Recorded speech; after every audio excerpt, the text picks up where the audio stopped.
Hello everyone, my name is Molly and today we are here to talk about Teen Wolf Season 6 Episode 14. I've been behind on uploading my Teen Wolf videos and I'm sorry, but there were 2 episodes one week and so that really put me behind, and then I went away for a week so I didn't have time to film, but now I'm back at home with my beautiful bookshelves to talk about Teen Wolf with you guys. So let's do that. So episode 14 was a pretty good episode. It wasn't like my favorite episode of all time, and I think the second episode, 15, went really well, and I think it was a little bit better than 14, but that's not to say 14 was a bad episode. I think you guys will enjoy it. Definitely go watch it. This season is definitely picking up, and I feel like these 2 episodes really helped 6 be along. Go watch the episode if you haven't watched it. I don't want to spoil anything for you, so if you haven't watched the episode, I'm gonna say goodbye to you now. So, goodbye!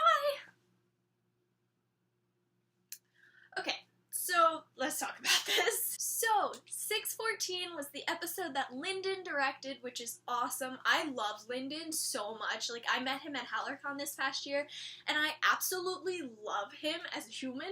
He's just perfect and amazing, and so, yes. So I was really excited that he directed this episode, and again, like with Tyler's episode, you could really tell that these people were directed well, and that the director really cared about the content that he was putting out. So our opening scene in 614 is this spider kid. I call him Spider Kid. He's that kid that got eaten by spiders. Remember him? Yeah, him. So the spider kid goes into the morgue, and it kind of creeps me out in Beacon Hills how many people have access to the morgue, just whatever they feel like it. But anyway, so he goes to the creepy body with no skin and no DNA, and he feeds it, and then the body gets up and goes, and he like passes out on the floor. What? I literally in my notes wrote, Spider Kid feeds skin body, what the fuck? So, I don't really know what's going on. So, we get introduced to this new werewolf. I forget her name, I think it's like Quinn or something, and right off the bat, I liked her. I was like, oh, I like you, you're gonna be good, and then she gets shot, and I was like, shit. She is going to die. But she didn't, but we'll get there. I heard that she is going to be Liam's new love interest, which I'm not happy with, because I already have someone picked out for Liam. Speaking of Liam, we go to the scene where Liam refuses to get out of bed because it has been revealed to Beacon Hills that he is a werewolf. Now, I don't feel bad for Liam because it was Liam's fault that he was revealed. So, you know, buddy, these are your consequences. But that whole scene led to a really great scene between Scott and Liam, where Scott is being such a dad to Liam, and he's like, come on, you gotta get up, you gotta go, it's important, and, like, you're still Clark Kent just as much as you are Superman. That scene was just really sweet to me, and I just really felt the parental relationship, and I was... So, now because Liam has been revealed as a werewolf, everyone is scared of Liam, and everyone he associates with, and somehow they figured out that, like, literally everybody Liam knows is a supernatural person, when they didn't know about supernatural people 2 seconds ago. So, like, it was kind of stupid, but also, like, really frustrating, because to me, like, if I found out somebody, this might just be me, but, like, if I found out somebody in my school was, like, a werewolf or something, and I've been going to school with them for a while, and, like, I know who they are, and they never hurt anybody, and it was just kind of like, oh my god, now you're a werewolf? I'd be like, hi, my name's Molly, let's be best friends. Like, I would be that weird girl that, like, doesn't leave them alone, because that would be so cool. So you're telling me nobody in that school thinks it's cool that they are werewolves? Like, nobody? All the people in the locker room start freaking out on Liam, and it's during lacrosse practice, I think. They start freaking out on Liam, and they're like, okay, so, you know, you're our team captain, but you're a werewolf and we hate you, so we're gonna beat you up. And Liam was like, whoa. So the coach comes in while they're, like, threatening Liam, and he's like, excuse you? What are you doing? I was so excited when Coach came back, because, like, I love Coach so much, and this episode just, like, cemented my love for him, because, you know, that scene later that we'll get to, but also this scene, because he was like, are you kidding me? Get off your team captain's back. And then freaking Liam, goes and is like, I don't think it's a good idea for me to be team captain anymore. I want Nolan to do it. why the hell are we giving this honor to Nolan? Because Nolan is a creepy, stabby kid.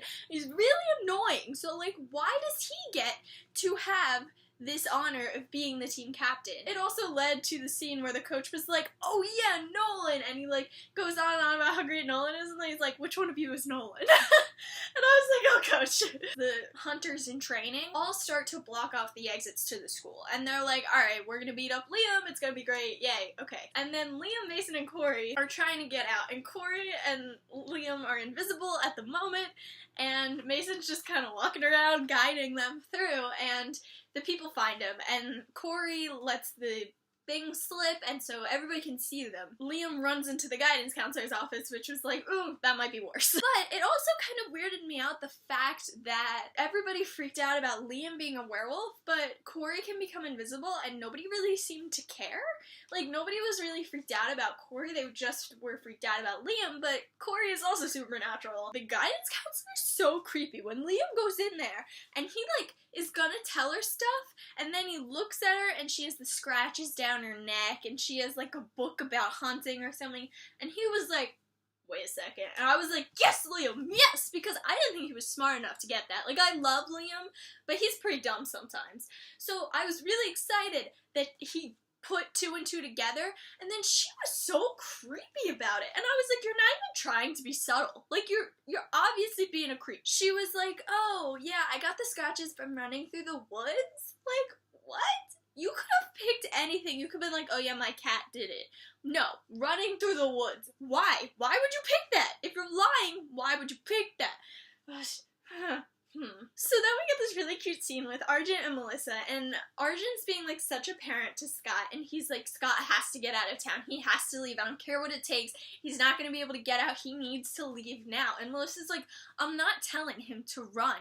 And I thought that was a really, really good scene, because one, the like parental, you know, relationship between Scott and Melissa and Scott and Argent, but also because Melissa is a different type of parent. You know, most supernatural parents are like, get the hell out of here, I don't want you involved in that, and Melissa's like, no, you know what? He's gonna stay, and he's gonna fight, because that is what he believes in. I'm not telling him to just give up and run. And I was just like, Melissa, I love you. So, because we find out the guidance counselor is like this creepy hunter lady, Lydia decides that she's going to meet with the guidance counselor. I loved Lydia's outfit in this scene, but I also loved how badass she was. She was just like, you know, yeah, no honey, you're not hurting my friends, and it was just so great, and I loved it so much. Malia is really concerned for Scott, because Scott decides to have a meeting with Monroe, and Malia's really concerned. She's like, you really think she's gonna show up with nobody? And Scott's like, you have to let me go alone. I have to make this happen. And so it was a really cute scene where she was showing her concern, and then she got like really flustered and everything, and I can just feel the chemistry between them, and I'm really, really shipping it. There was a funny line Mason had when we find out about the guidance counselor, and he's just like, I'm never asking for guidance again. I was like, it was a style slide. It was a style slide. I'm so happy. So we have this meeting with Monroe, but Gerard shows up and two other hunters also show up, and at the moment we think Scott is alone. Did we ever really think Scott came alone? Did we? Did we really? I kind of wish JR was there, or Argent was there, as a backup, you know, as like a mediator, because, you know, it is his father and then it is his son. So, like, I feel like he should be kind of there to mediate it, or at least to help Scott when things go south, because we know they're going to. Things do go south, and Malia and Lydia show up, and they're like, do you really think he came alone?